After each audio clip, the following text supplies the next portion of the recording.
Well, here we are, folks. Tuesday evening again. Hope everybody is well. We'll put the pre-show on just for a moment as we count down towards 8 p.m. And I will tell you that it's quite warm here in the studio this evening. We have a heat dome over Europe, and it's definitely spilling over into this part of the world as well. So, yes, rather warm. And I noticed that some people are complaining about it's cold down there in Melbourne. So, yes, interesting times, interesting weather. But we're going to have an interesting conversation, particularly about property. Is property on the boil, on the turn? Is it going to freeze? Who knows? Dogs are here, of course, as normal. Well, one dog is. The other dog's sort of spilled over because it's rather warm. So she's outside. You can just see a little bit of dog number 2. And here is the studio, of course, as normal. Leith is teed up ready to come in. And we'll bring him in just a moment as we cross over to 8 p.m. And I think we're all good to go. You can see my fan over there in the background, which is blowing some cooler air in my direction, which is much needed. Anyway, let's start the show properly. I'll be back in just a moment.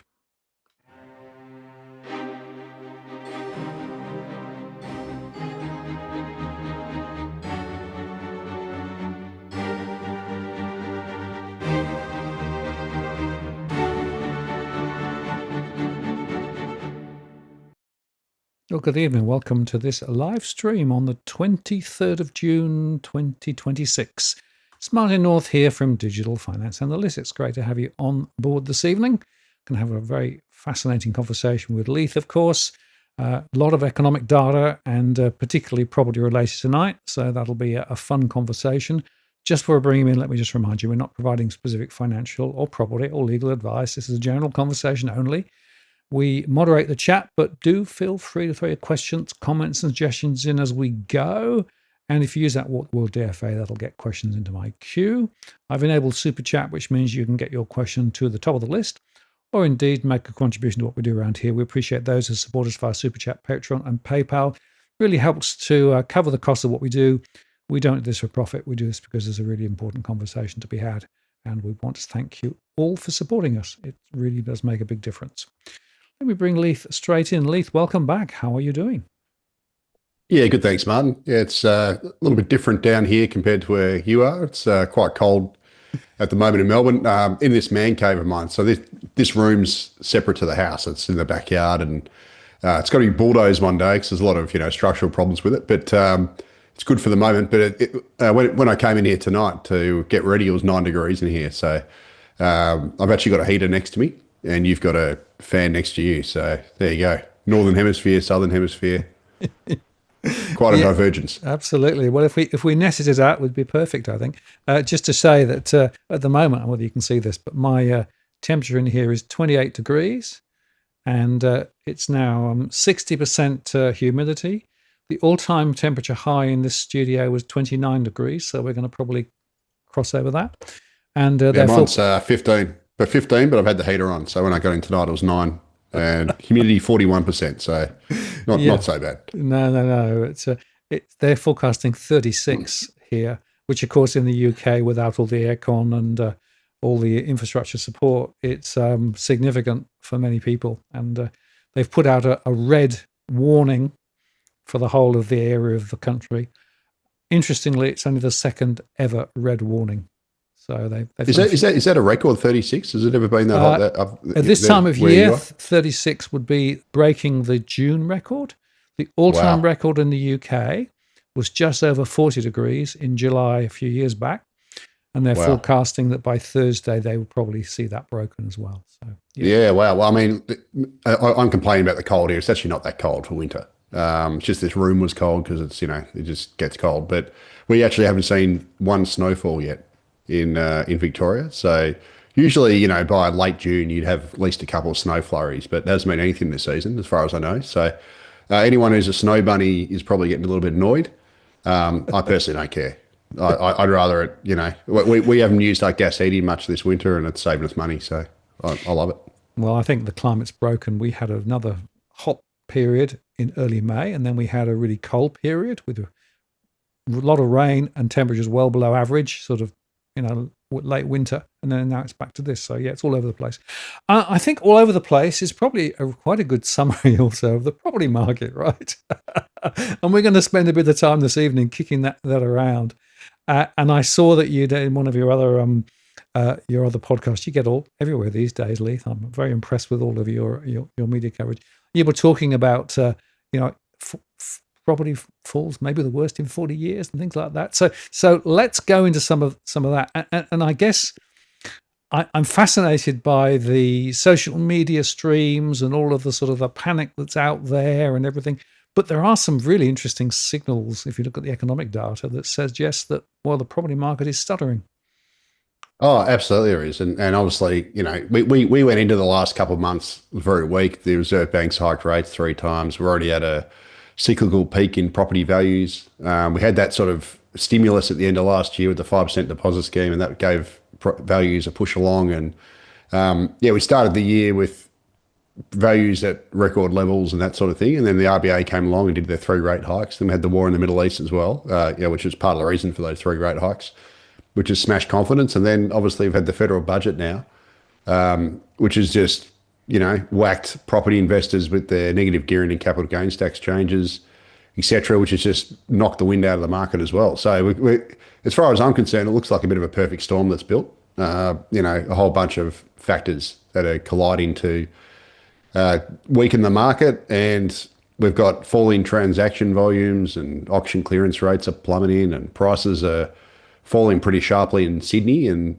reasonably sharply in Melbourne, and the other markets are now weakening. And if you actually look at some of the sales data, for example, coming out of Brisbane, it's never reflected in the median yet, but certainly in the more expensive inner south, inner north, those sorts of suburbs, the prices have come off quite sharply in those areas, but it's obviously very localized. And as far as I know from looking at data, but also talking to people in Brisbane, for example, the outer areas in there are holding up better because they've got the 5% deposit scheme. And I think that's obviously helping to support the values below the price caps.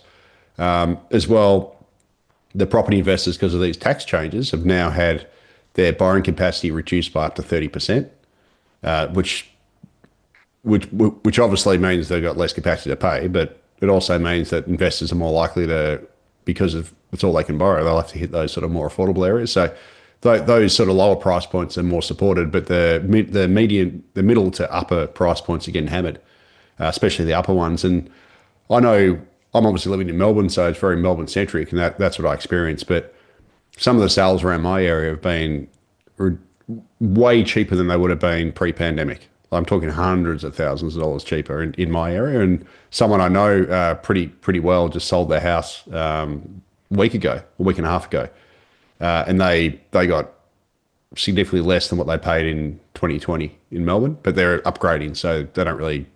They weren't too disappointed by it because the house they bought is actually cheaper than it was 10 years ago. So they're going to a better house, so the difference is less. But they bought first and then were selling their house, and they were hoping to get a much higher price than they did and had to take a massive haircut in their house. So they ended up square in the end because the house they bought, which was a lot better, was way cheaper than they expected, but then they sold theirs for way cheaper. So, but it's just testament to the fact that the market, especially in these, upper median areas in Melbourne at least, is again absolutely hammered. And it's the same pretty much around the nation, where the more expensive price points above those 5% deposit scheme caps, where you need to borrow more money because you have to take out a bigger mortgage because they're more expensive. Those sorts of areas are getting hammered at the moment. Yeah, 3 data points. Interestingly, I've had 3 conversations this last week with first-time buyers who bought post-October because of the 5% deposit, and each of them now are underwater from a point of view of negative equity. Interesting. And they were all a bit shocked because they wasn't expecting that. The second data point, Western Australia, I've been looking over there. And if you look at the recent price trends, significant growth now beginning to drop, particularly in the more expensive parts of the market in Western Australia, which is a bit anti the expectation of people in Western Australia. And then the third one, Louis Christopher came out with his final clearance rate auction clearance rate, and I don't think the auction clearance rate tells very much at all, really. 31%, I think he came out with as the final number for Sydney, which is as low as it's been ever. So, you know, wherever you look, you see there are some significant and quite important signals. And I think that fascinating to see that there are some people now taking their properties off the market, but listings numbers are still rising, and people are now beginning to meet the market and accept a lower sale price. Now, that's sort of, to my mind, the first leg down in these sorts of situations where people actually say, no, I want to sell because I think prices might fall further, which suggests to me that this probably may not be just a little wobble, it might be a big wobble. And the other interesting observation, all the bank economists have now sort of turned turtle and were talking about another 2 or 3 rate rises. They've now said, oh no, maybe we're done. But it's interesting, there are still some thinking that the RBA may have to do more because the inflationary impulses are quite strong. The inflation expectation data out of the latest surveys is still extremely strong. And of course, we'll get the next inflation figures very soon. So the RBA may not be done yet either. Yeah, and of course, we don't know how the war in the Middle East is going to play out. So obviously, we've got this peace deal, which looks very fragile to me. And let's be honest, that could just pipe up at any time.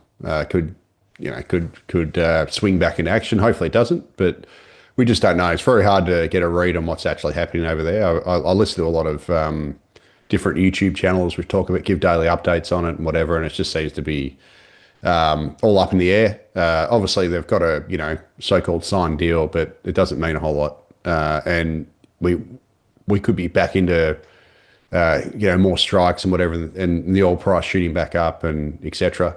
But then again, we might not. So there is the risk that we get a secondary spike in the oil price, and I think if you get that and the Strait of Hormuz remains shut for many, many more months, well, a lot of countries have run down their inventories of oils, so the second round impact could be worse if we get a second round kickoff in the war and that sort of thing. So these are all risks to the inflation forecast. If that happens, well, who knows? And we end up with oil at $150 or higher, which is still possible. It doesn't at the moment. It's nowhere near that. But these are all risks that could happen. And if that happens, well, God, who knows how high inflation will go? But I'm not going to pretend I know what's going to happen there because I just don't.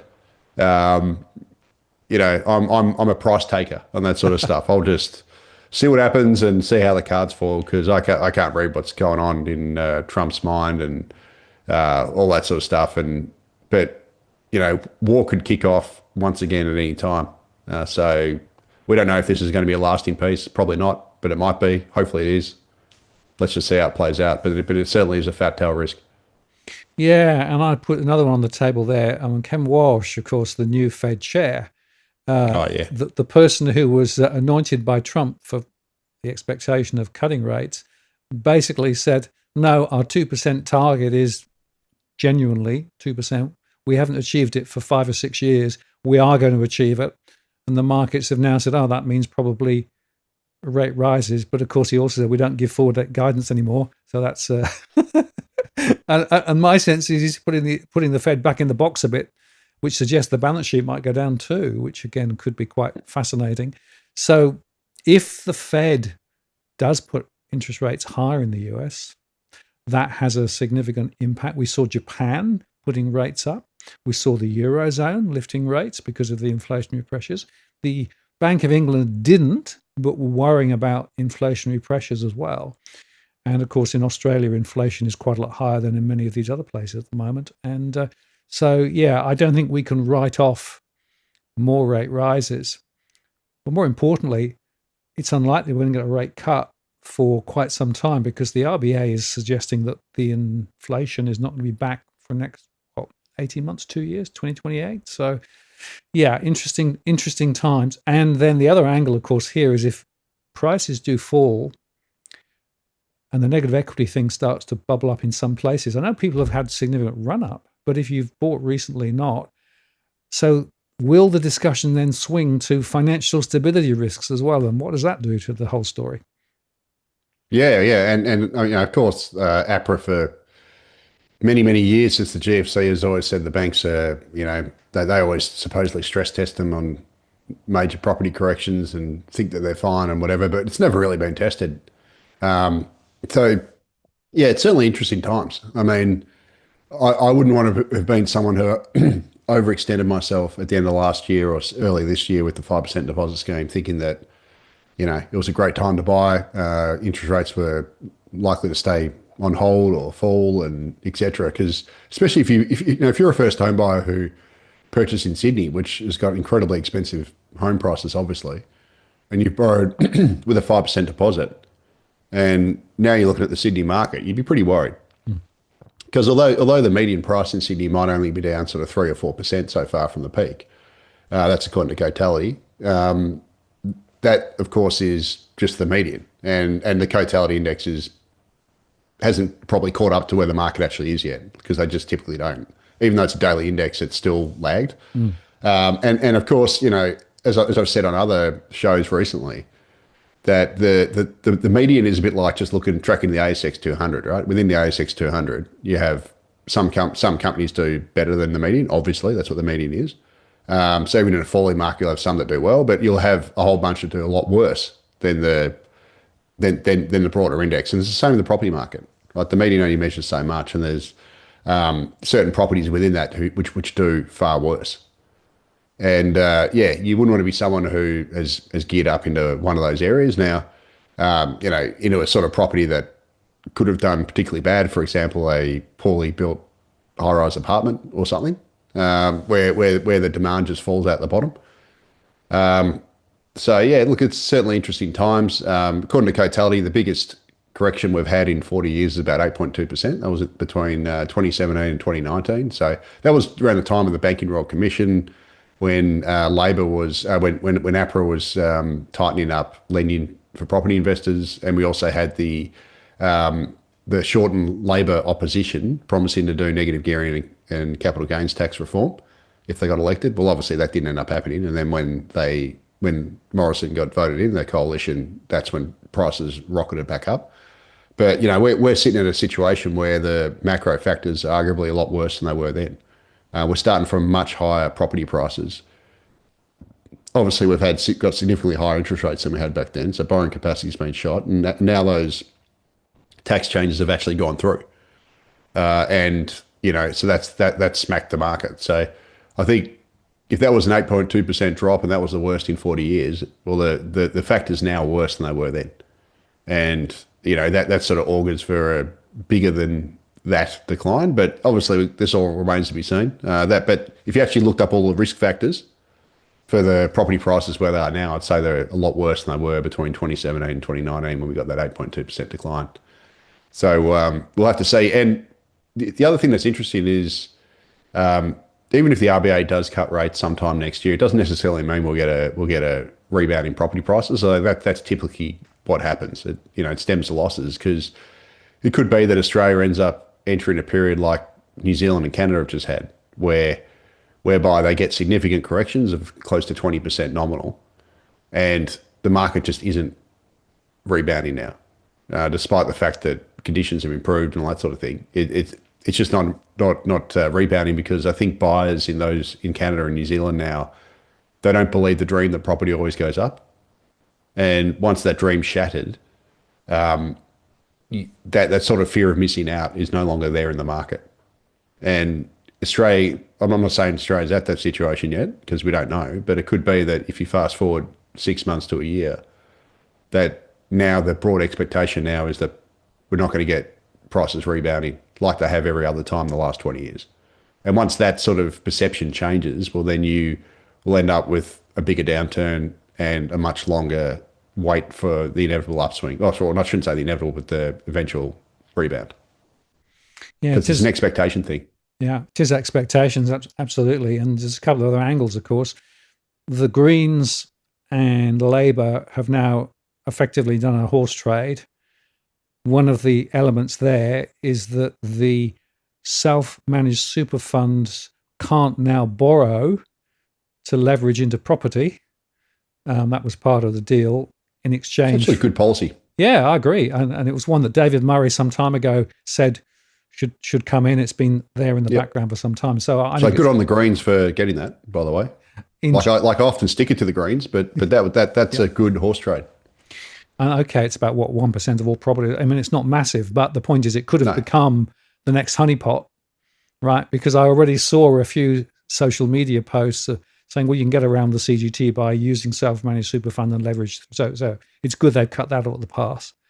The other interesting observation, and going back to Brisbane versus Melbourne, it's interesting. Goldilocks made the point that maybe the focus on Brisbane versus Melbourne is quite interesting because, of course, in Melbourne, you haven't seen quite the same bubble up, although, of course, there was pressure previously, and affordability maybe is a bit easier than Brisbane, although maybe not, depending on where you look at it, if you look at income, and suggesting that maybe the Brisbane market's being smashed from Melbourne to Sydney migration and all those things. Maybe that's it's funny, I was going to write an article on that for Macro the next couple of days on that exact point. But I've actually got a ripper chart here comparing the two if you want to, because given that we're talking about it, I might as well put them up. I've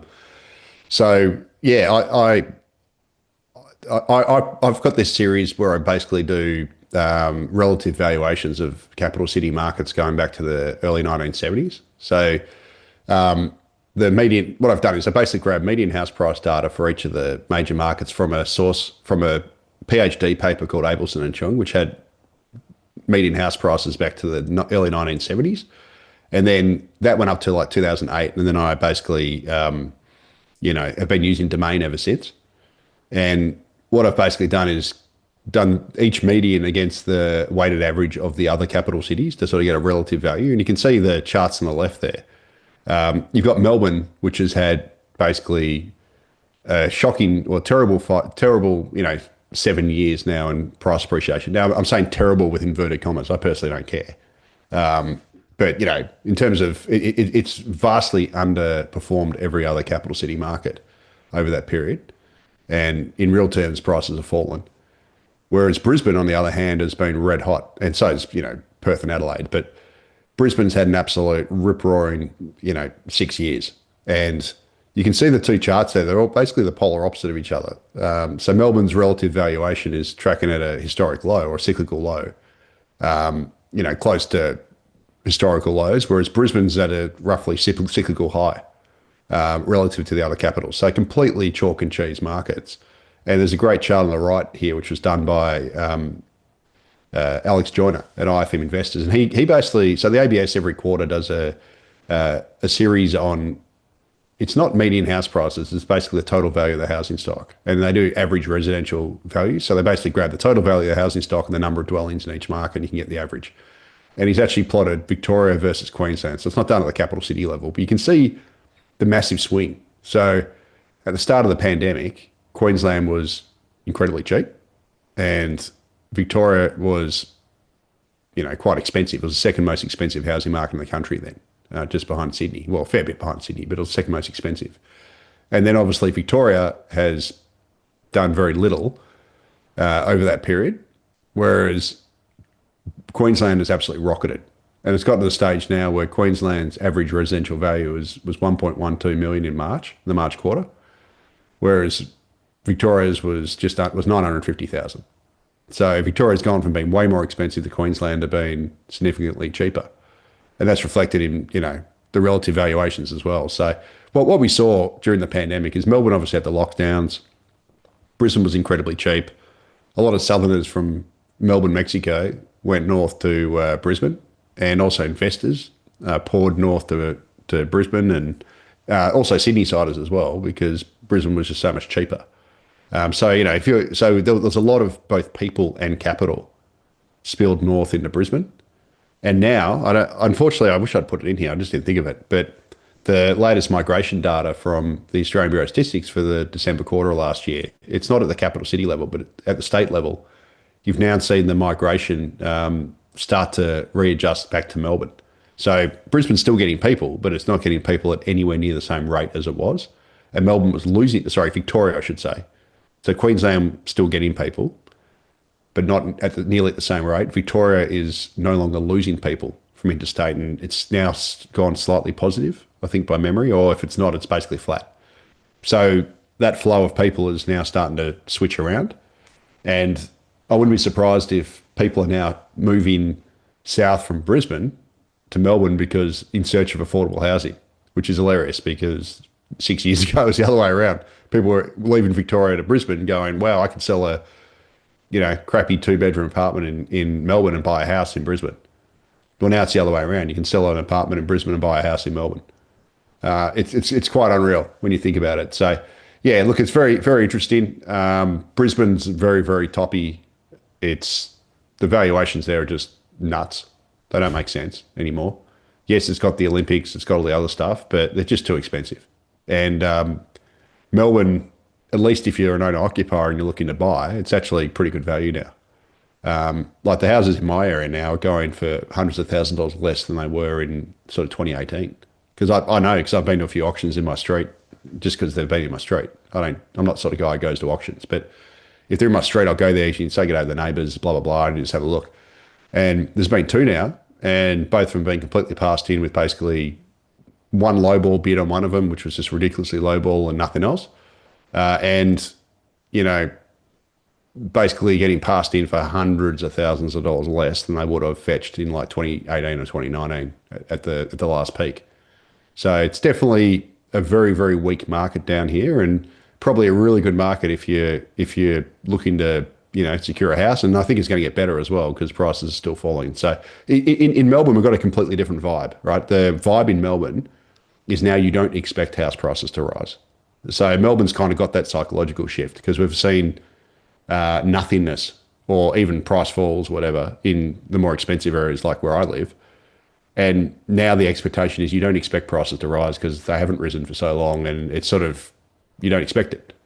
And what happens when the rest of Australia gets that same expectation? Well, if you get that same expectation, you end up with a New Zealand-style housing market or a Canadian-style housing market where prices fall a bit. Well, in those cases, a lot.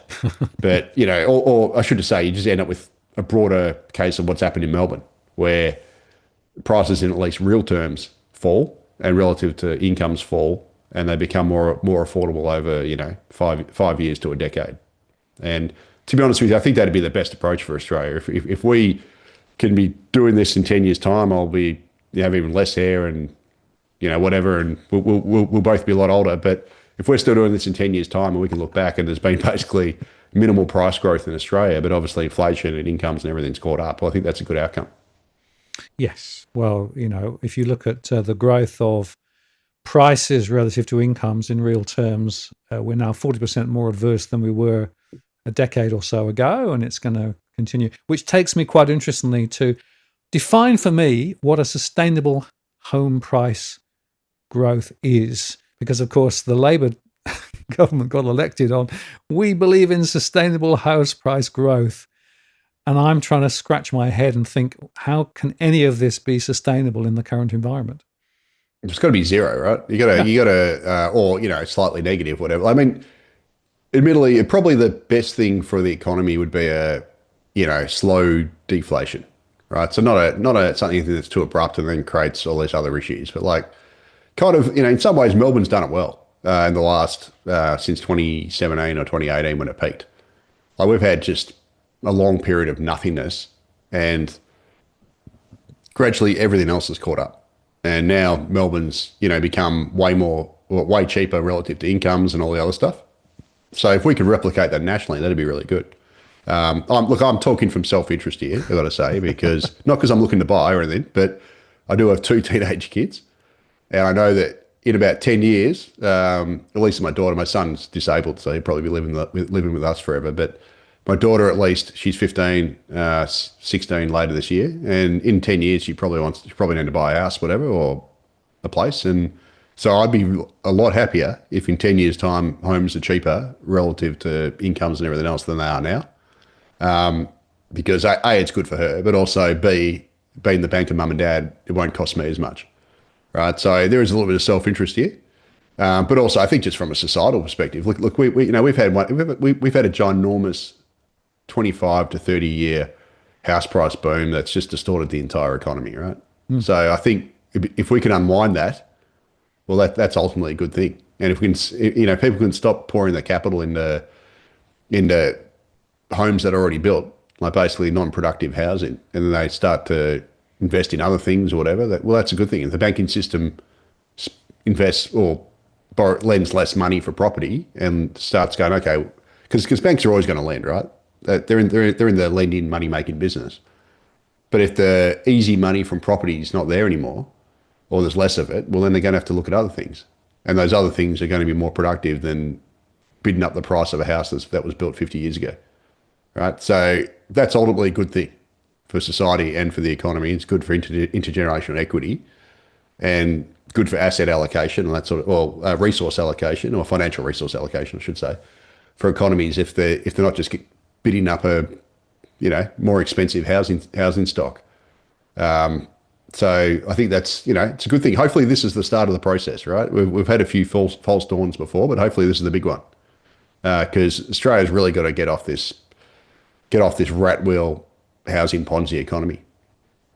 Yes. Well, I've been saying that since the year 2001 when I started my surveys in Australia, and I warned at the time of the problem with allowing banks to lend more, the government to throw more money at first-time buyers, all of the other stuff, and then effectively over time people get used to a high income multiple, so they think that's the new floor. And then, of course, if prices continue to rise, they look back and think, if I bought, how much I could have made, so they assume it's going to go forward and do the same. And many people, until quite recently in my surveys, only ever believed that prices ever went one way. And interestingly, younger people who've actually been around, conscious of what's going on in the market for the last 10, 15, 20 years, still believe it's a one-way street, right? And that, the old prices double every 10 years. Well, actually, not necessarily, right? Even in Australia, not necessarily. Look at Perth, look at Melbourne. And if you look at New Zealand or Canada, well, there's a very different story now, with prices effectively going the other way. And the point you're making, this unproductive mechanism driven by government policy, by financial policy, the Basel rules don't help, because, of course, banks hold less capital for mortgages relative to other types of lending, business lending, which would be more productive.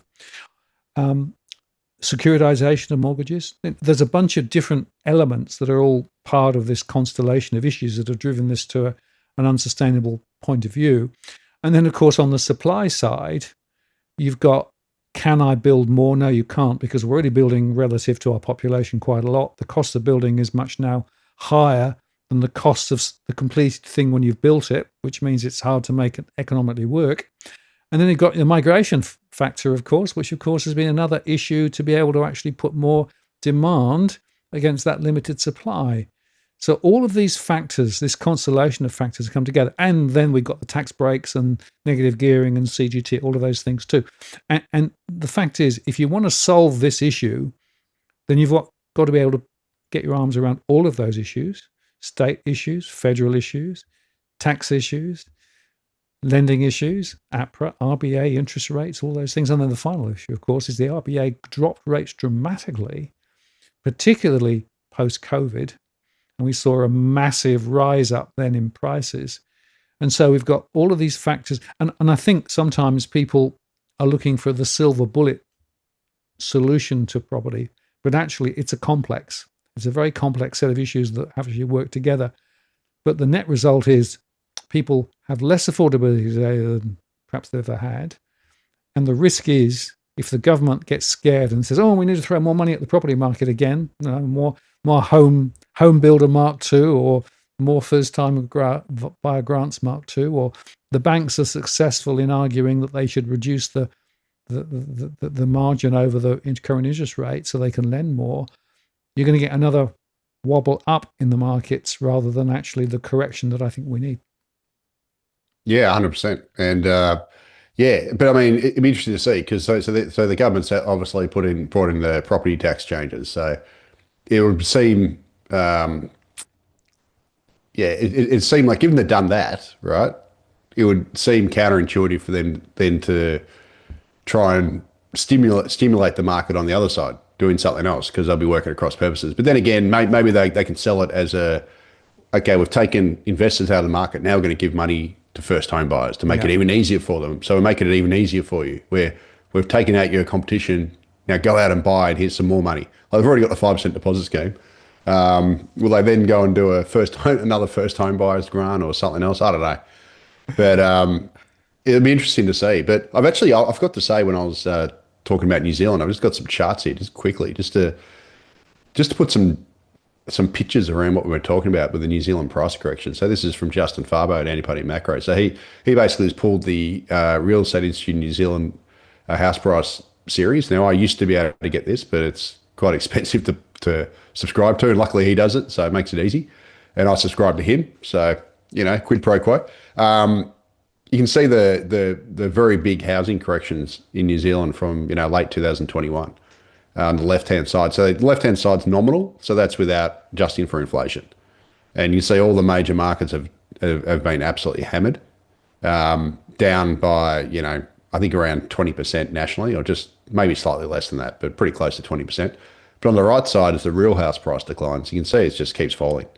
So, we had that massive post-COVID spike where New Zealand actually led the world in the house price boom. Or there might have been some other country somewhere which may be better, but from all the countries I know, it led the world with the biggest spike, and now it's had one of the biggest busts. And you can see that now prices are tracking back to where they were in sort of mid-2019, roughly, more than 30% down in real terms. So, there's nothing stopping something like this happening in Australia. We have the same banking system as New Zealand. Now, obviously, we have a different story with migration. So our migration's running a lot harder than New Zealand's has. But at the same time, the political forces in Australia are now sort of galvanising against high migration, right? So Pauline Hanson's One Nation's obviously surging in the polls, and it wouldn't be surprised if at some point Labor's forced to capitulate and forced to do some sort of heavy migration cut to save its own bacon. And it could easily justify that by pointing to Canada, where the centre-left Liberal government, they're called Liberal over there, doesn't mean it's not like the Liberal Party here, that's their Labor Party, and the Conservatives are their coalition over there, the sort of coalition equivalent. So it's the same side of politics, and they, after letting immigration run wild after the pandemic, it became so unpopular that a rental crisis, a massive rental crisis, absolutely appalling situation. And their centre-left government then has dramatically slashed immigration. And as a result, Canada's actually experienced its largest population decline since the Second World War. I've actually got some charts if you want to see it. So this is quite extraordinary. And as a result, Canada's actually solving its rental crisis. So you can see on the left-hand side, this is data that was released last week by Statistics Canada. So it released its migration numbers for the March quarter at basically the same day that Australia released our migration numbers for the December quarter. So they run three months ahead of us. They've got obviously a much more efficient statistical agency than what the ABS is. But you can see the population change there. So basically, in the year to March, Canada lost 187,000 people. So it was an outright population decline. That's about 0.5% decline in the population. And that was brought on by a sharp decline in non-permanent residents. So they call them non-permanent residents in Canada. That's basically temporary migrants. And that's a chart below that on the left-hand side. So Canada's lost about 500,000 net non-permanent migrants in the year to March, and that's driven the population decline. The share of non-permanent residents in Canada has fallen from a peak of 7.6% in 2024 to, I think it's 5.6% currently. So they're basically shrinking the number of temporary migrants in Canada. And this has been a deliberate policy choice by the government to basically tighten up all the visa rules and to send people home. And they've also cut the permanent migrant intake. And the impact on the rental market's been quite extraordinary. So Canada had a massive rise in rents after the borders opened, and they had massive migration boom, record migration boom, record population growth in 2023 and 2024. And then when they cut migration, you can see on the right-hand side the impact on rents. So population growth tanked, and now rents have fallen now in Canada for 20 consecutive months. So I've got the quarterly data on the top and just plotted against population growth just to show the correlation. And on the bottom right is actually from Rentals Canada, and you can see that they've fallen in annual terms for 20 straight months. So Canada's basically the Canadian government, the left-leaning Canadian government, the Labor-type government in Canada decided to cut immigration. They've done it. They've deliberately done it through policies. And as a result, they're rapidly solving their rental crisis. Australia, on the other hand, good old Australia. Our government still running migration hot. So we got the December quarter migration numbers from the ABS. And yes, they're down from the peak, which the government keeps telling us, oh, we've cut migration by 45% from its peak, from its own peak under Labor. We had at 301,000 net overseas migration migrants land last calendar year, 2025. That was still, if that was pre-COVID, that would have been the second highest annual figure on record, just after the 315,000, I think it was, under Rudd Gillard in 2008. That's shown on the left. You can see the Labor government's in red and the coalition government's in blue. And the 301,000 we got last year was actually higher, was significantly higher, nearly 40,000 higher than the highest year on record under a coalition government, which is about 266-ish thousand, I believe, in 2017.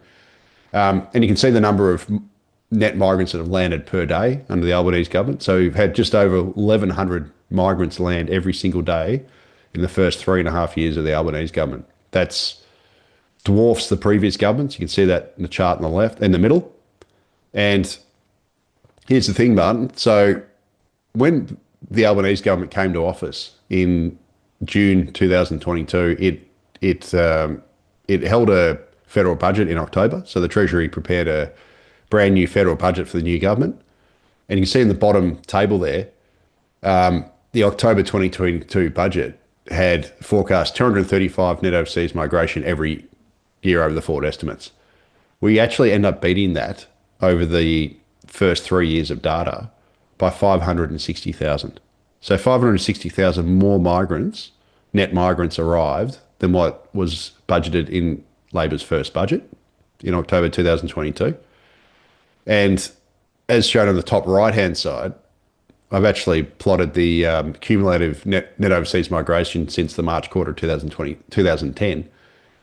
We've actually had nearly 300,000 more migrants arrive in Australia. So it's 296,000, I think is the actual figure by memory, than what the pre-pandemic trend suggested. So this whole notion that it's migration catch-up, so we're catching up for the migrants that were lost during the pandemic, is complete BS. We've actually got nearly 300,000 more migrants in Australia now than we would have had if the pandemic didn't happen and we just simply followed the pre-pandemic trend. So this is the fundamental reason why we've got a really tight rental market still. We've got the rental crisis continues to get worse. We've got rental vacancy rates tracking still at historical lows. The number of rental listings available, this is from Cotality's latest data, which is in the charts in the right, top right and bottom right. We've actually got nearly 11% fewer rental properties available across the combined capital cities than we had at the same time last year.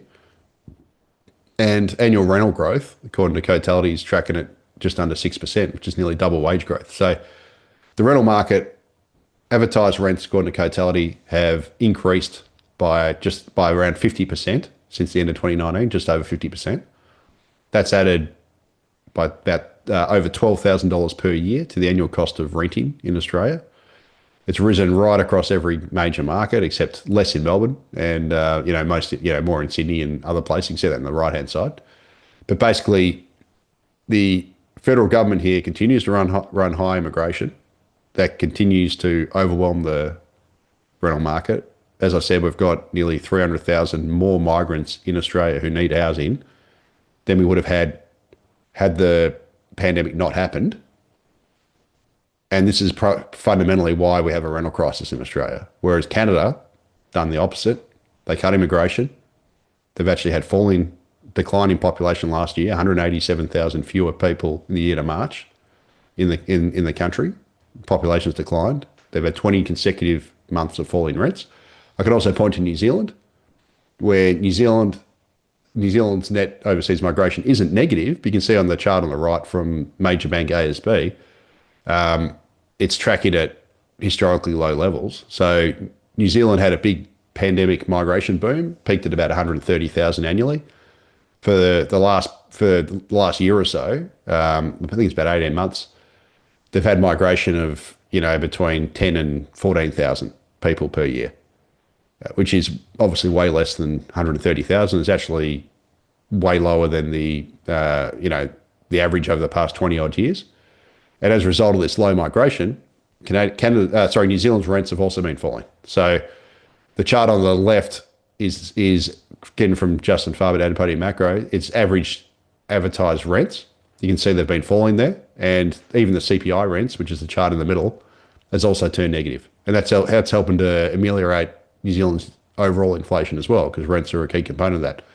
So we've got basically two countries here that aren't running red hot immigration, whose rents are becoming more affordable, versus Australia, whose idiotic federal government continues to run incredibly high immigration. Yes, it's down from its peak, but it's still far too high, historically high still, has imported nearly 300,000 more people into the country than we would have had the pandemic not happened, who need housing. And that's fundamentally why I've got a rental crisis, because we've got way more demand through migration than we've had new rental supply. That's driven rental vacancy rates into the turf, and it's pushed rents to the stratosphere. None of this is rocket science, mate. It's just basic supply demand. And supply demand really applies to the rental market more than the purchase market, because when it comes to house prices, a whole bunch of factors like we just discussed, like, borrowing capacity, tax laws, the bank's lending standards, interest rates, all this stuff impacts demand, financial demand for housing. But when it comes to rents are really set by three things. The number of people who need rentals, which is impacted by immigration, the number of rentals that are available, which is really new housing supply, which is obviously, constricted because we've got all these problems with the high construction costs and everything else, the overhang from the pandemic, and household incomes. And one of those things has increased massively, one of those three factors, which is immigration. One of the factors, which is the new dwelling supply, is constricted. So we've got the government's ramped demand while supply is constricted, and income growth's been very poor as well. So, but this massive rise in immigration is fundamentally why Australia has a rental crisis. And we've got two countries, the two most similar countries on earth to Australia, New Zealand and Canada, have experienced the opposite, because they, in the case of New Zealand, it's cut immigration, and Canada's actually got negative immigration. I don't know, mate. Occam's razor. It's pretty blindingly obvious, isn't it, for those who actually want to see it. Now, interestingly, of course, the changes to CGT and negative gearing means that there will perhaps be less property investors now, unless they go into the build and buy new sector. We probably will have a lower supply of rental property around relative to now. And, supply isn't great at the moment. And the Treasury did some modelling as to the impact on rents, and that, what was it, $2 was their expectation of the rise in rents? Yeah, well, I mean, I've had this debate with Catherine Cashmore, so she sort of ran that line. I was like, well, I don't know if it's going to really have any impact, because I look at Melbourne, right? So Melbourne, basically, the Victorian government has, back in early 2024, started 2024, I think it was, they massively increased land tax on property investors, and they actually announced that before 2024. So I think in 2023, everyone knew it was coming, and a bit like the negative gearing and capital gains taxes, it's coming into effect. The capital gains tax stuff comes into effect from 1 July next year, and same with the changes to negative gearing if you purchased after the budget. So, but it's flagged, right? So everyone's factoring that into the decision making. So the Victorian government announced this stuff, and then it came in 2024. And what it's done is the Victorian government's already killed investor demand in Melbourne through these massive increase in land taxes. And as a result, I don't have the chart here, unfortunately, but there's been a big outflow of investors in rental properties in Victoria. So the number of rental bonds in Victoria has actually declined sharply. So that means that the overall pool of rental properties has shrunk because investors have sold, and the people who've bought those properties that have sold haven't been other investors, they've been first home buyers, whatever.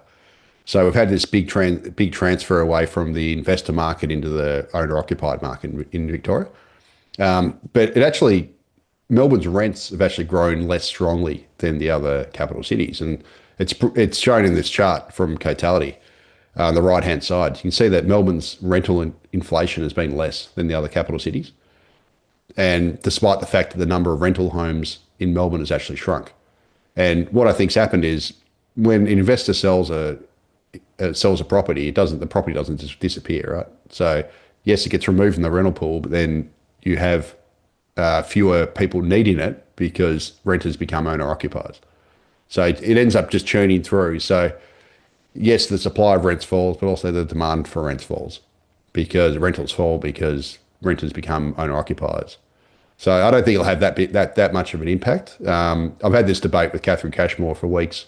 Who knows how it's going to play out, but I do point to Melbourne often whereby if that argument was true, I think Victorian rents or Melbourne rents would have risen more strongly, but they've actually lagged the other capitals. And obviously it's not the only factor, right? You know, the economy in Melbourne and Victoria stinks.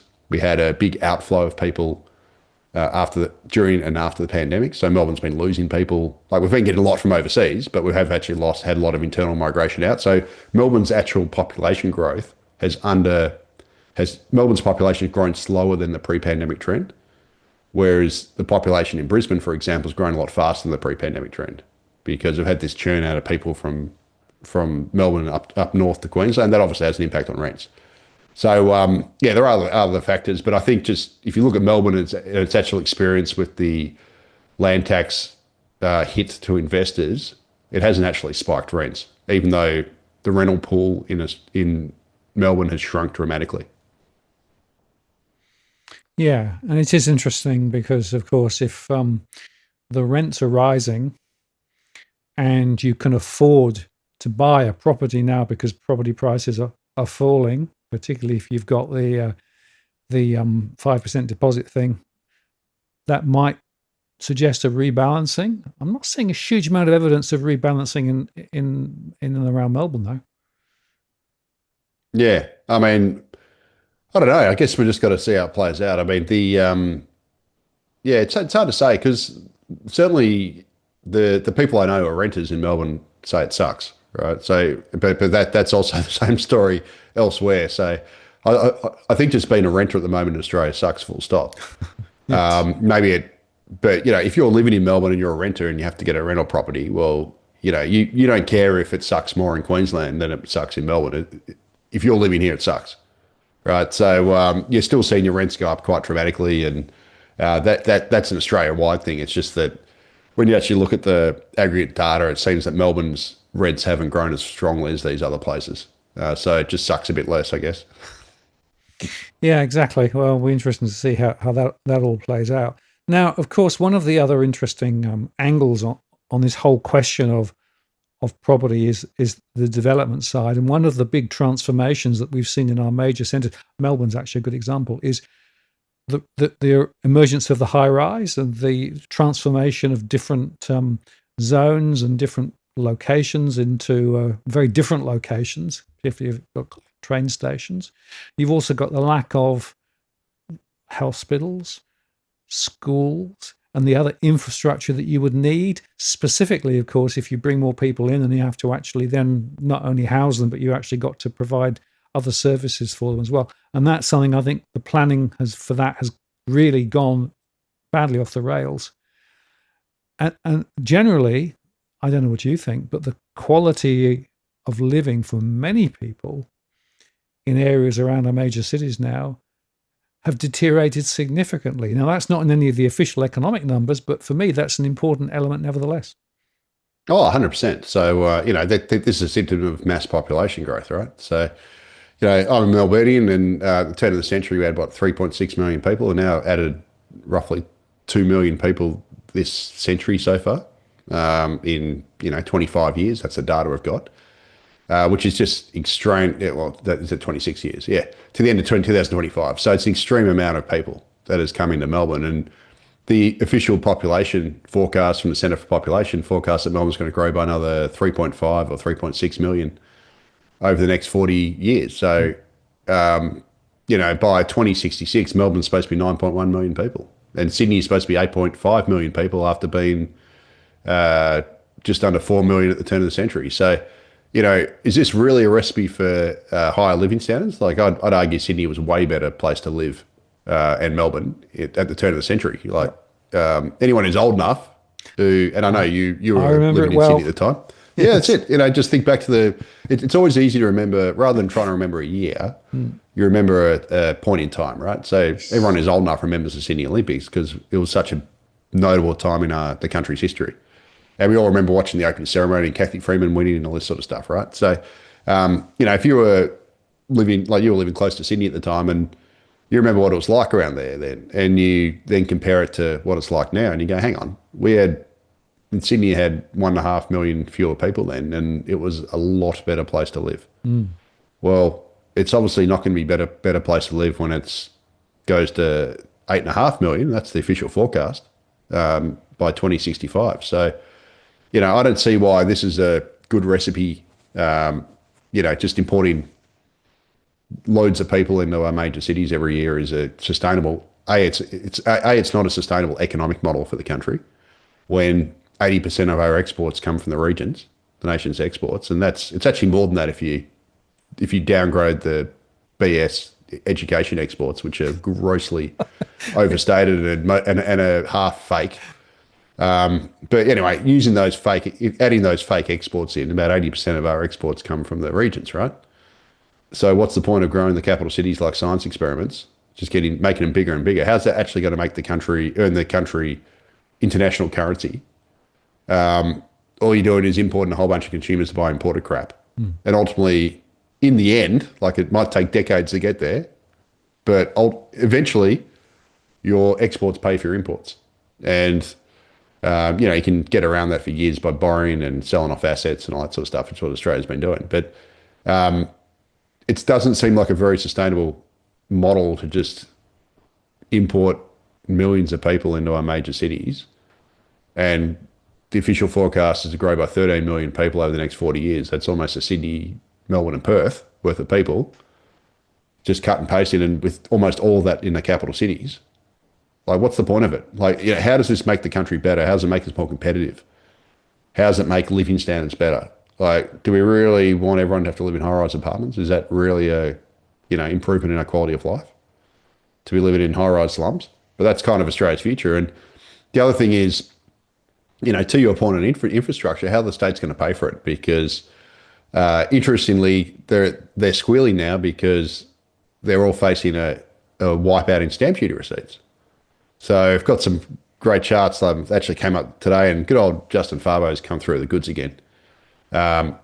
He's got I just saw this before he went live and I quickly cut and pasted in. It's from his report today. He's got state and territory net government debt. So he literally produced this today on the right-hand side. And you can see the trajectory for most of the state governments is just for rising debt. And they're all squealing because on the left-hand side, you can see that this isn't stamp duties directly, but you can infer it from these charts. So the top left, I've got a chart from Alex Joyner at IFM Investors he posted this week, and it's showing property market sales and volumes. So you can see, obviously, capital city home prices are falling now, but also sale volumes are falling. And that just is red rag to a bull for lower stamp duty receipts. And our state governments, because they have very narrow tax bases, they are incredibly reliant on stamp duty receipts. And they're facing quite sharp falls in stamp duty receipts because lower turnover, but also lower prices. And Westpac released their housing pulse survey. So that comes out every month where they do analysis of housing markets. And their latest one came out last night, yesterday I think it was.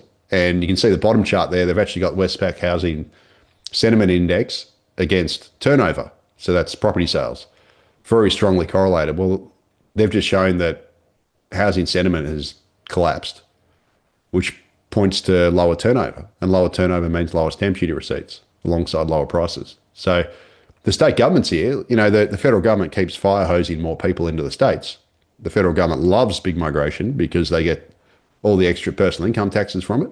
The feds collect 80% of the nation's tax revenue, roughly. They get all the financial upside from immigration through personal income tax receipts, extra company tax receipts, because you've got more consumers who buy stuff. But the cost of that then gets deferred onto the states. You've got to provide the schools, the hospitals, the infrastructure, that sort of thing.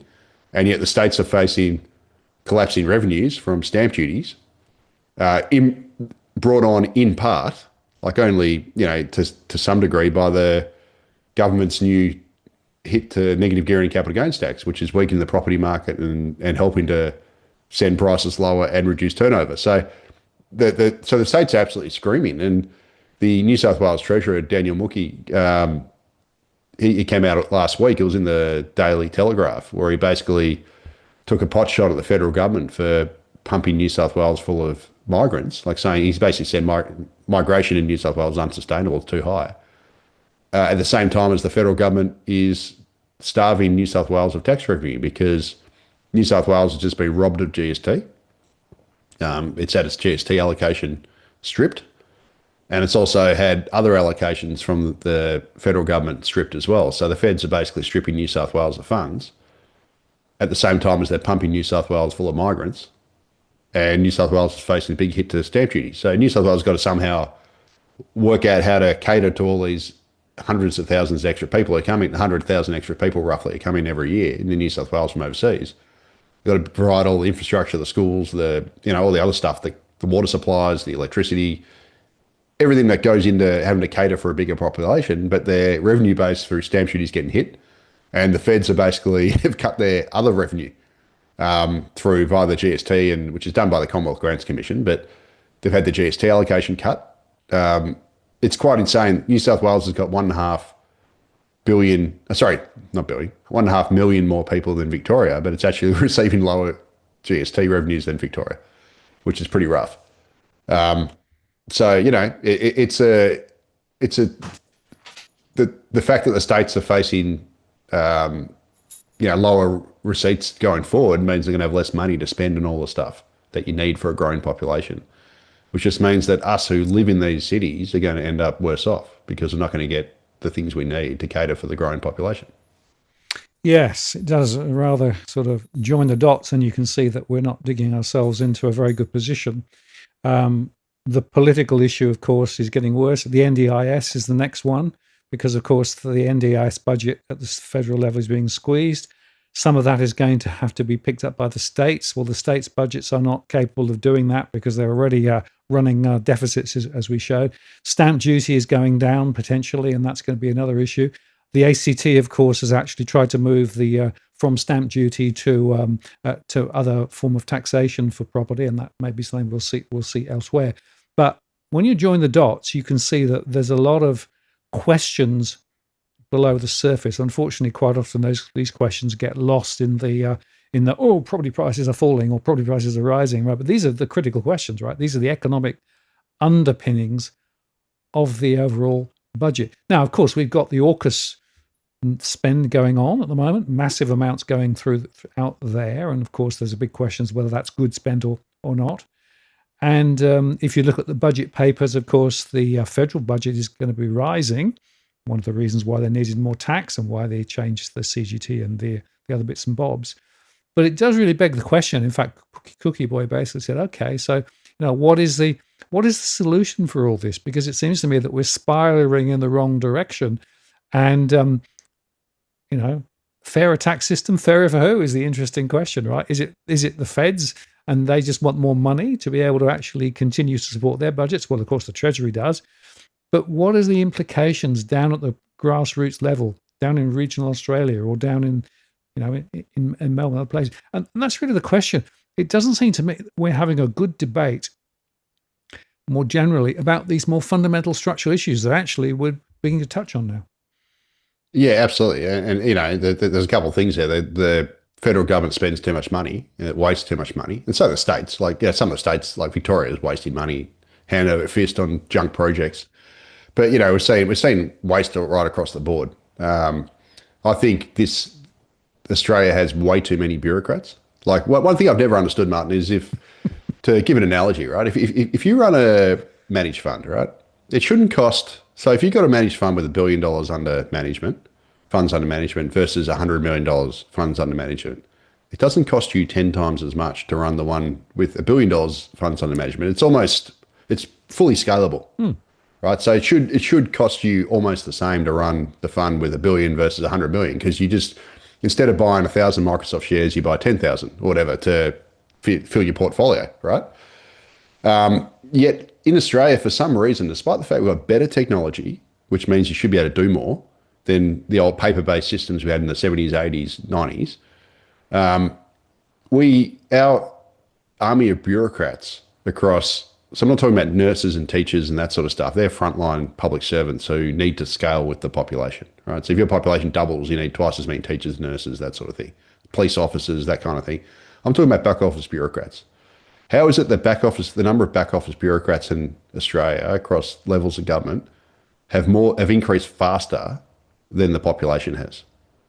Like, we're getting diseconomies of scale with bureaucrats.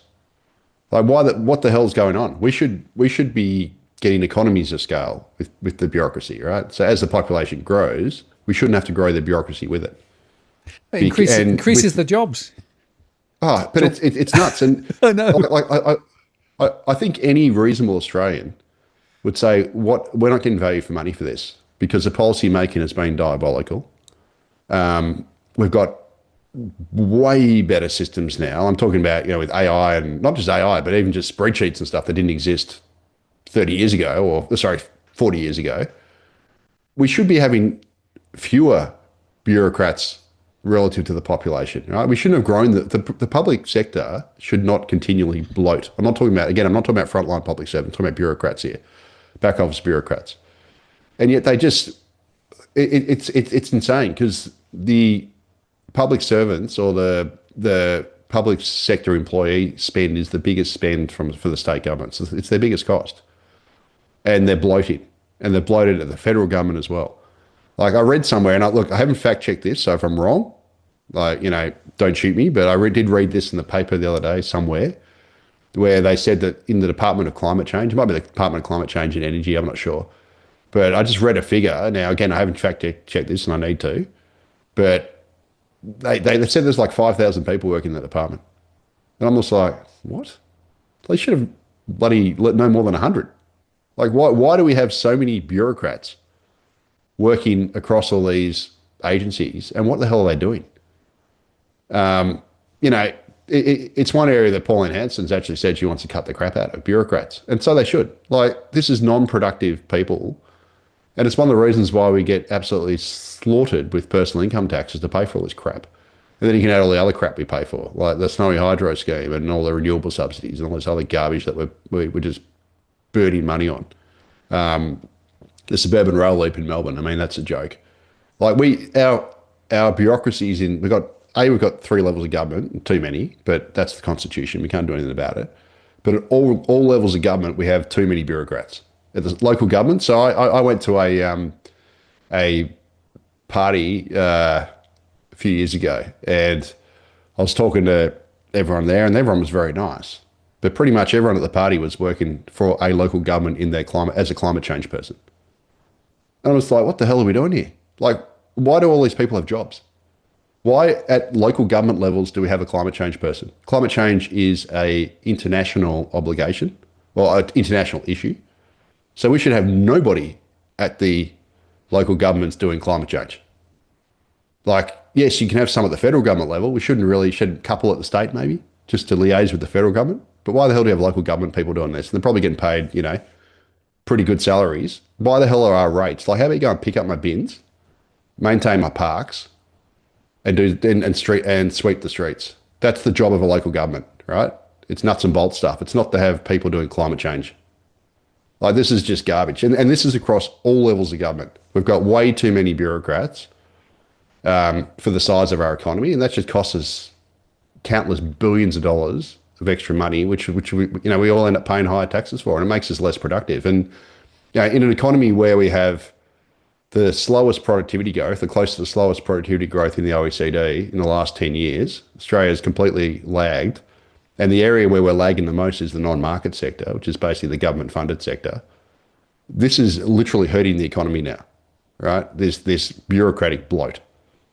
And we need to slash the crap out of them, to be quite frank.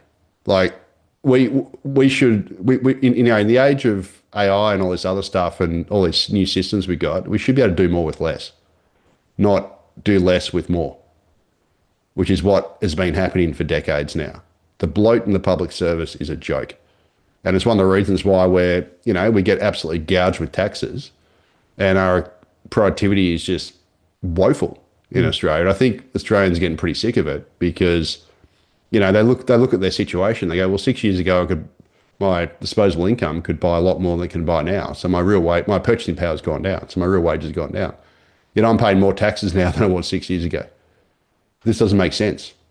My living standards, my real income has gone backwards, but I'm paying higher taxes because of bracket creep and because automatically every year I end up paying more tax because of inflation, even though my wage doesn't keep up with inflation. It's just a joke. And a lot of the things the government doesn't index the tax scales, which they should, but it's happy to index the cost base of a lot of the taxes we pay, whether it be fuel excise. Now, I know we've had a temporary cut, but fuel excise goes up twice a year with inflation. Tobacco excise goes up twice a year with inflation. We've seen how that's gone. Everyone's buying illegal smokes. Alcohol excise the same. A whole bunch of other charges and rates and other things that are charged right across the board with regos and all this other crap get adjusted every year for inflation.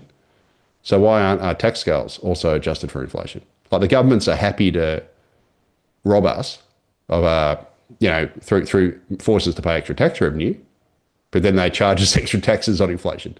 So it's just, it's an asymmetric bet here we got in Australia. And I think this is one of the reasons why Australians are now turning to Pauline Hanson, because they're sort of jacked to this stuff, right? They're looking at a political class that treats us like crap, sells us down the river on everything, whether it be, energy, running a mass migration program into a country that can't build enough homes and has a massive supply issue. Like people go, well, why the hell are you doing that? We've got a rental crisis. My rents are soaring and you keep importing more people to compete against me for rentals, which just drives rentals up further. Like they go, this doesn't make sense. It doesn't pass the pub test.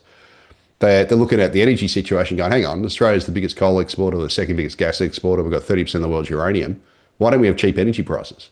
And why are you happy? Why are you telling me we've got to get off coal and we've got to, shut down all this stuff and then spend all these countless billions of dollars on this renewables crap when you're happy for us to sell that coal and that gas to Asia to burn? Like, why are you letting them burn it but not us?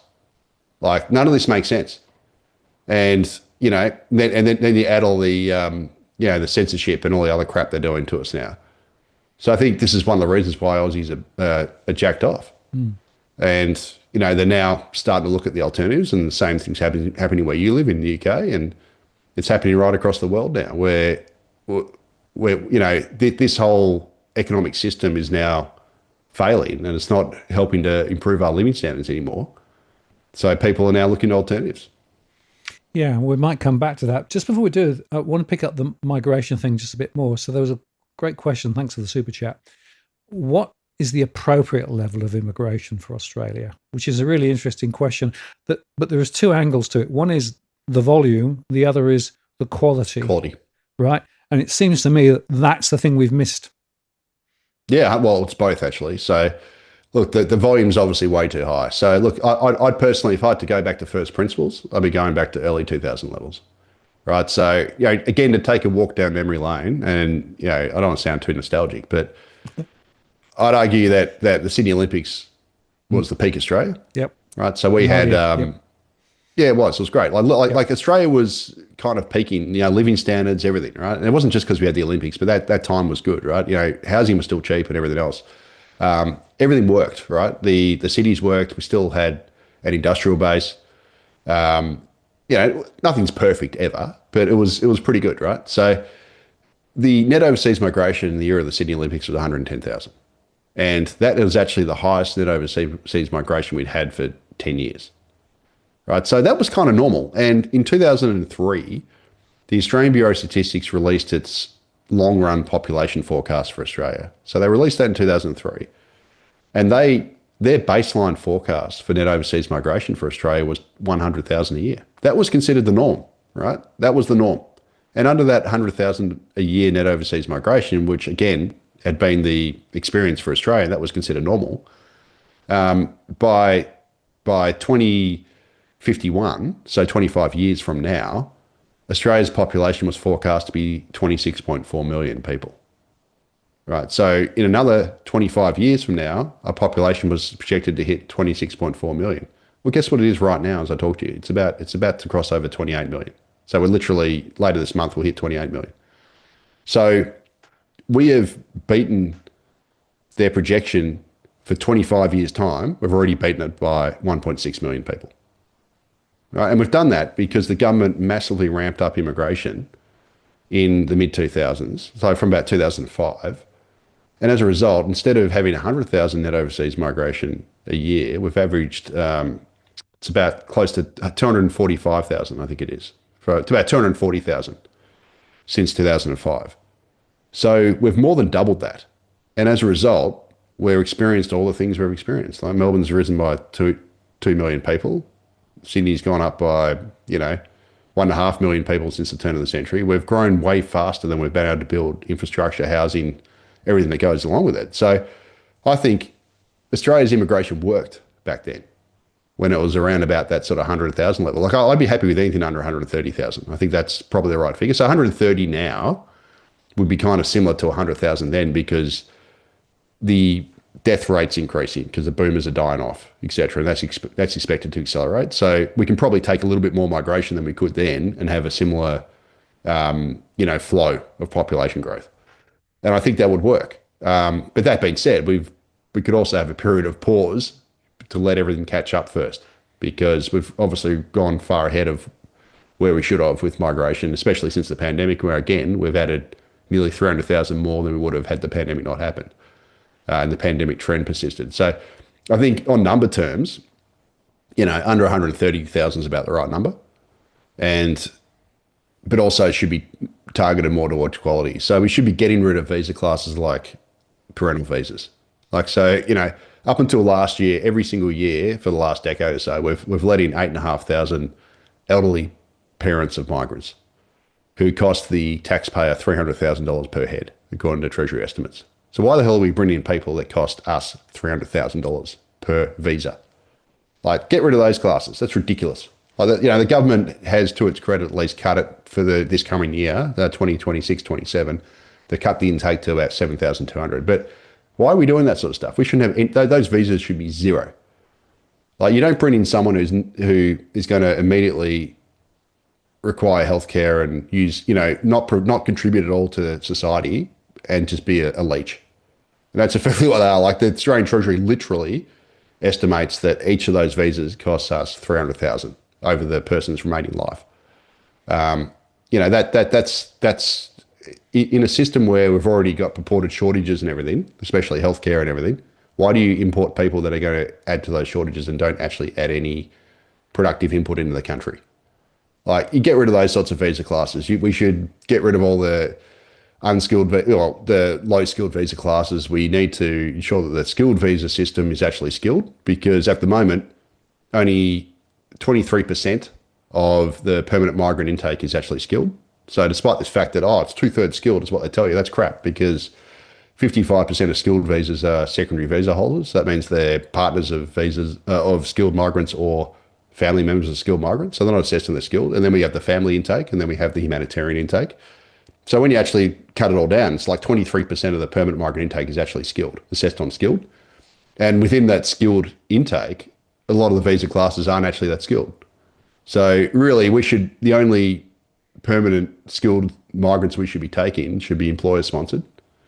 And they should be, there should be a minimum income requirement and age requirement. So for example, and it should scale proportionally. So if you're, say, under 25, you should have to earn $100,000 per year to get that visa, and you should be employer sponsored.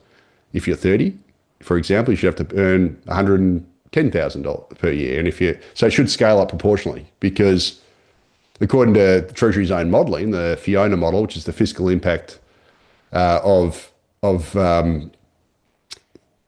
migrants, so I think it's called Fiona, I can't remember. Fiscal impact of new Australians is their model. Stupid acronym, but they basically say that the economic benefit from a migrant is proportional to what age they arrive and how much they earn. So the younger they arrive, the better. I mean, obviously, I'm talking about the working age arrival, and the more they earn, the better. So if you come as an older migrant, you need to earn a hell of a lot more to make it worthwhile for us because you have less working time over the rest of your life. So you've got to be earning a hell of a lot to justify coming here. And if you're younger, you can earn a bit less, but you should still have to earn at least 100,000 because that's the median full-time salary when you start. And we should have a system that's based more around that, like getting genuinely skilled people in, not this pretend skill stuff that we have where, they come over, to work as an engineer and end up driving Ubers because that's very common in Australia. Oh, yes. Now, the other angle on this is if things are, turning a bit sour for many people, as it do seem to be at the moment, and sometimes it's hard to find, good news and reasons to say. I have to say, a lot of people still come to Australia and say it's an amazing place relative to where they've come from. Oh, and I think that's true. I think quite often we perhaps take for granted what we've got. But there is evidence also now some people are leaving. And the people who are leaving have more capacity to leave. In other words, they're perhaps more affluent. Perhaps they've got more capacity to go get a job elsewhere. And it's the same, by the way, in the UK. And it's interesting that in Scandinavia, where they've made some changes to CGT and other things and basically put the tax up even more, they had a huge number of more affluent people quit the country. Yeah. And so I just wonder whether what we're doing is effectively encouraging some of those who can move to move, and they're taking their skills and their experience and their financial power away from the country. So not only are we perhaps bringing the wrong people in, but we're actually facilitating or, by definition, because of what we're doing, degrading the country because the people who can quit. Yeah, absolutely. And look, I honestly, as you know, I got no issues with the tax changes pertaining to property. I think they're sensible, and property should be treated differently to other assets because you don't live in your house, you don't live in your company, right? So if an investor's going out and outbidding a first home buyer for a home, well, that has a direct impact on that on people's livelihoods. Their living standards because, being able to put a roof over your head is a basic need, right? So they should be treated differently because they have a negative externality. Property investors create when they purchase an established home and crowd out a first home buyer. So that should be treated differently. But I personally think regarding the capital gains tax and not the negative gearing, but the capital gains tax rules, they should have just done it for property only. And I think they should have just said, okay, residential property is a different case for this reason that I've just said, because it has negative impacts for housing affordability and young people who need to, we want to encourage home ownership, all that sort of stuff. But they could have left all the other assets out of it and just left it under the old rules. I think that would have been a lot simpler. It wouldn't have annoyed so many people. And they should have just kept the old 50% CGT discount, the existing rules that were already existed for non-residential assets. That's personally how I think they should have done it, because what they risk doing is, as you've said, just sending people overseas. And if you're a young person with an idea, and now New Zealand's courting those people. Now I'm not saying New Zealand's necessarily the greatest place to go to, but it might be. New Zealand doesn't have a capital gains tax, right? So it's got a bright line test. But that's for property. But you got to hold if you sell an asset, well, I think it's property asset within 2 years, you got to pay tax on it. But if you hold it for more than 2 years, there's no tax. So, but for non-residential assets, my understanding is there's no capital gains tax in New Zealand. So, that's pretty enticing. If you want to set up a digital type company or something, well, you might go to New Zealand and do it, or you might go somewhere else and do it because there's less tax. And Australia does risk having some of the strictest capital gains taxes in the world for non-residential assets. And that is ultimately not a good thing when you want to have more entrepreneurship and you want to have more business investment, because that's, again, these are some of the reasons why Australia's productivity stinks. It's not the only reason. A lot of it's, we've imported way more people than we can build build infrastructure, and it's overrun a amount of business investment we've got and led to capital shelling. But part of it is also, you don't want to discourage entrepreneurship, and there's a risk that these rules do it. So I think the government should have just carved out property and just treat it differently. Said, look, here's a problem with housing market. we can all agree that housing is too expensive. We're doing this for housing, and everything else just stays the same as it was before. I think that would have been more sensible, and it wouldn't have created such a backlash. Yeah, I agree. I think the overreach is pretty remarkable. Of course, they pedaled back a little bit, but only the margin. The critical thing for me, Leith, is if you look at where productivity stems from, it's actually small business, and it's the capacity for small business to grow into larger business and to create things and to drive the economy.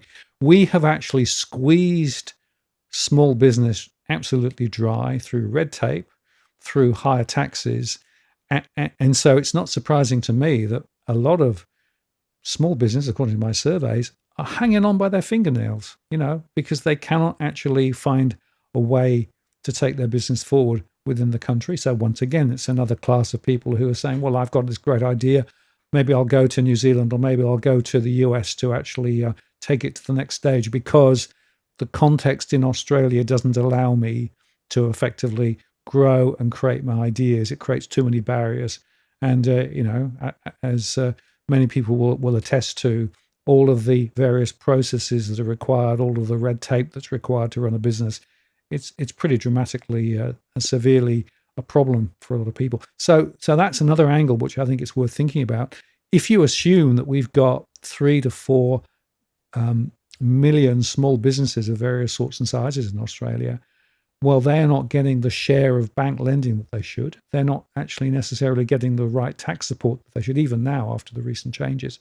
And so small businesses are finding it harder and harder to be able to actually keep their head above water. So that's another sign of the squeezing of the economy. And in fact, if you stand back and think about it, we've got a few very large international companies, quite a few of whom have shareholders that are actually not Australian owned.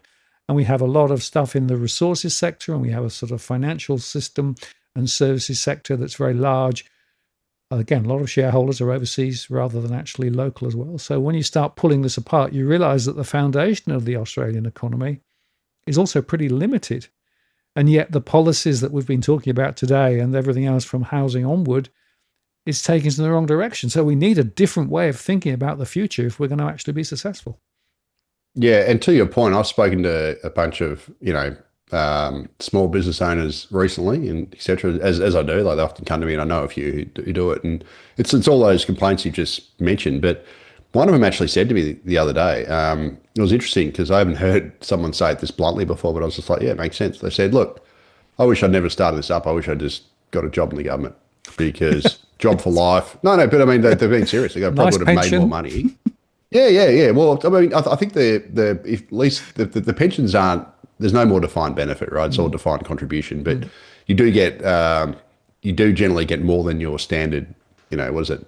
What is it now? I don't even know, 12% or something. I can't remember because I run my own business. Yeah, and I do it myself. I don't even know what the super amounts are. I just do my own contributions every year. But I think it's 12%. But you get extra, right? But it's defined contribution now. It's not the old defined benefit. Like the lucky old geezer's got that. But irrespective, you've got a job which is basically a job for life. You're not accountable for anything, and you can collect a pretty damn good paycheck. And it's a lot easier than trying to do something in the private sector where for most jobs you don't have any job security anymore, and it's a hell of a lot stressful. And they're all trying to cost cut and all this sort of stuff. So it's dog eat dog in the private sector by and large.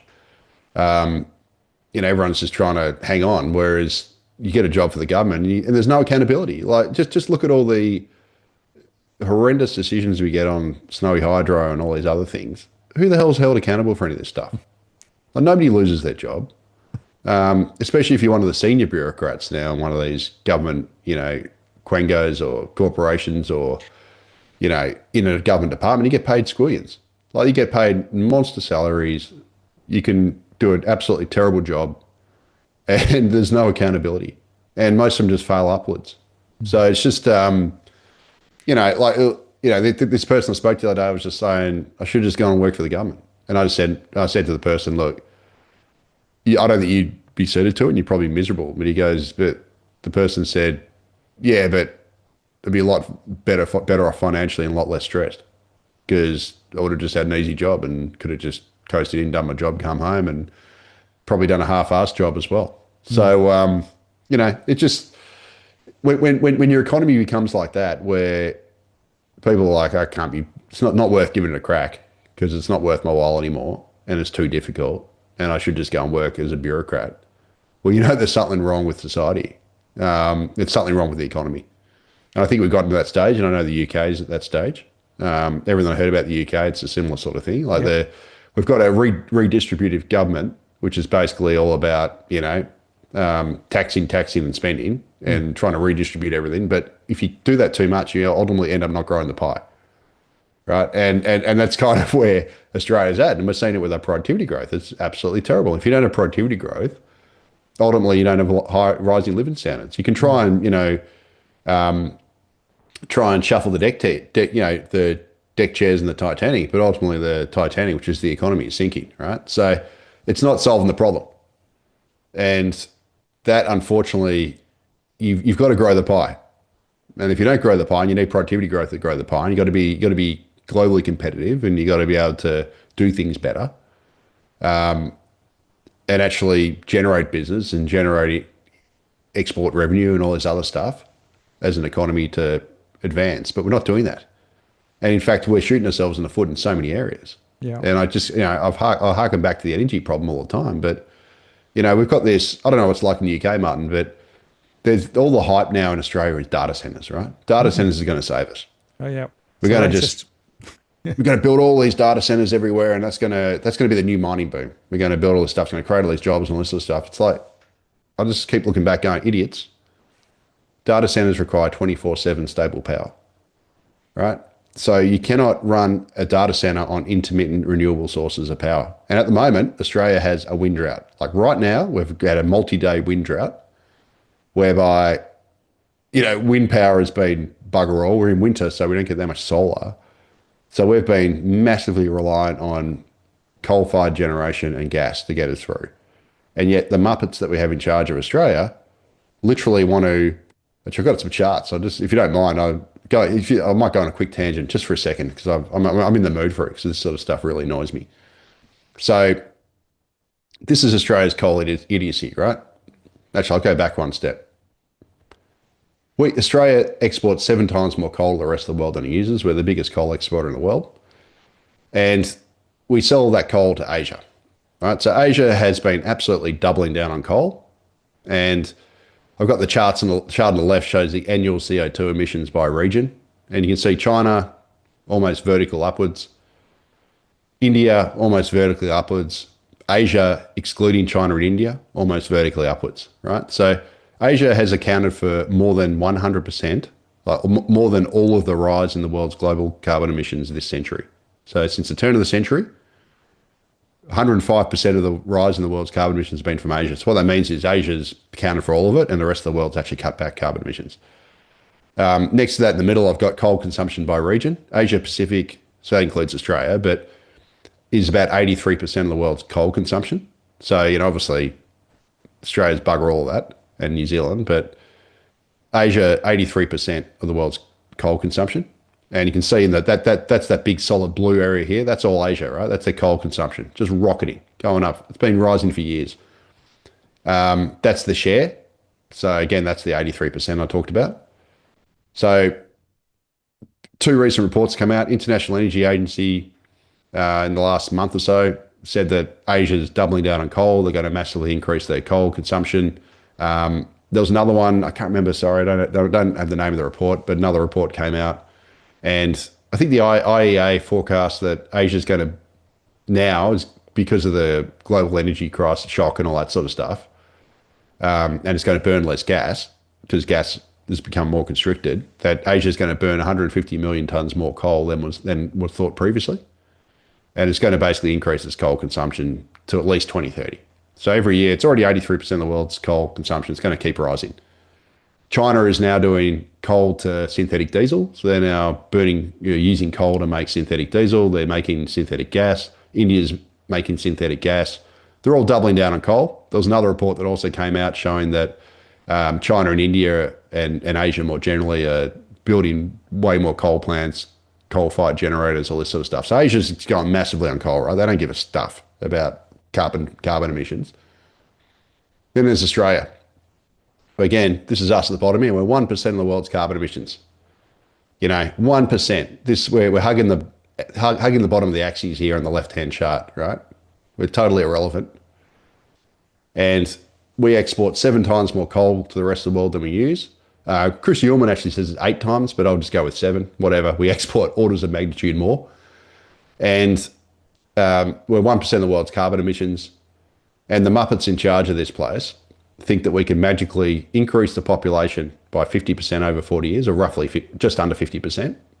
That's the Centre for Population's forecast. We can build out data centres everywhere, which require tons of electricity. And the one of the forecasts that came out reckons that by, I think it was 2030, that data centres could be consuming 10% of Australia's electricity supply. So we're going to go long on data centres, build them everywhere. They require 24/7 power, heaps of power. We're going to magically electrify the entire vehicle fleet. So we're going to, this is according to the government, we're going to turn all our combustion vehicles into electric vehicles. Well, guess what? That needs electricity. So we've got to somehow get that as well. And because we're going to grow the population by nearly 50% and we're going to have all these data centres, we're going to need more water. And guess what? So that means we're going to have more water desalination plants. Water desalination plants require a ton of electricity. So these idiots that are in charge think that we can do all this stuff by, as shown on the left-hand side here, shutting down pretty much all of our black baseload coal by 2040. So we're gradually meant to phase that out over the next 15 years so that we're going to have almost zero coal consumption. Coal is the only 24/7 baseload power that we have in Australia, because Australia, the Muppets that we have in charge, despite having 30% of the world's uranium, have banned nuclear. So nuclear is the other 24/7 baseload power that we can do. They want to ban baseload power, which requires 24/7, gives you 24/7 power independent of the weather. So at night time, you can run it. When there's no wind, you can run it, because it's not weather dependent.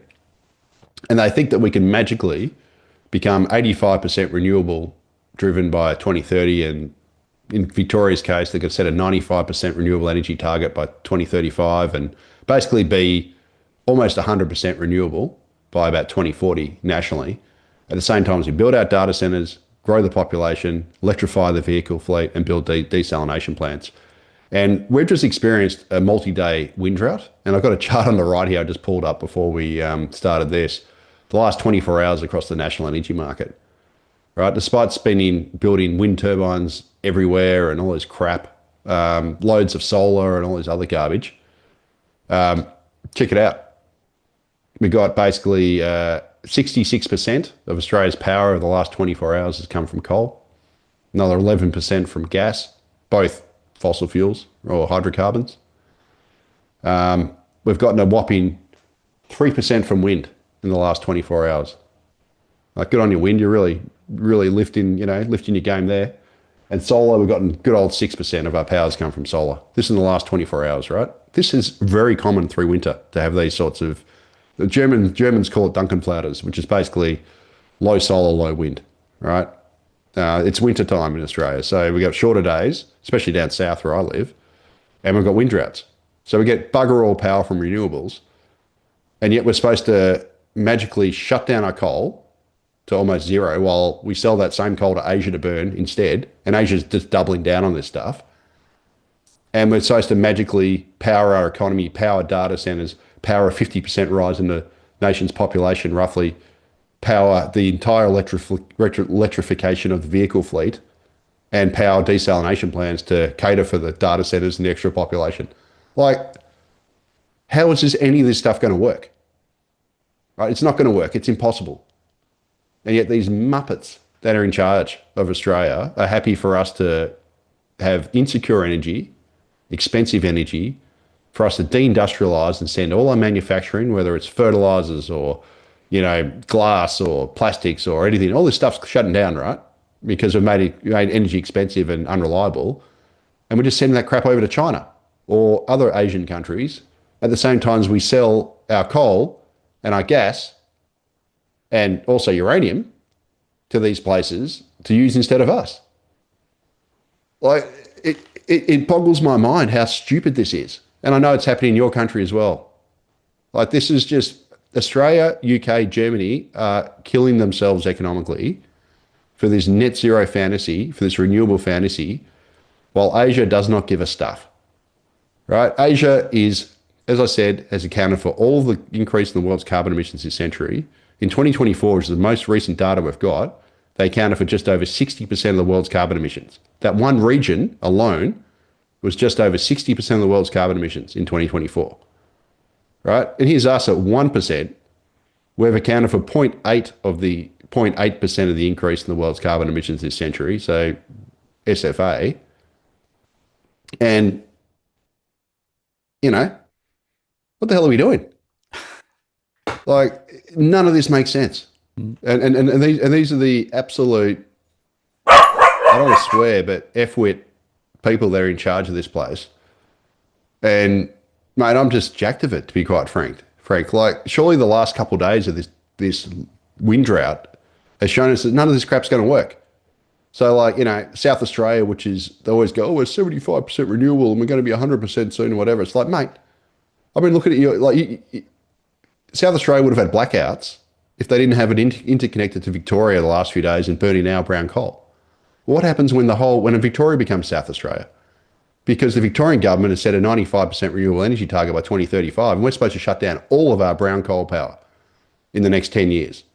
Okay, so what happens when we're South Australia? Well, the wind droughts usually strike simultaneously across South Australia and Victoria, and often up the east coast as well. So we often have these synchronised wind droughts.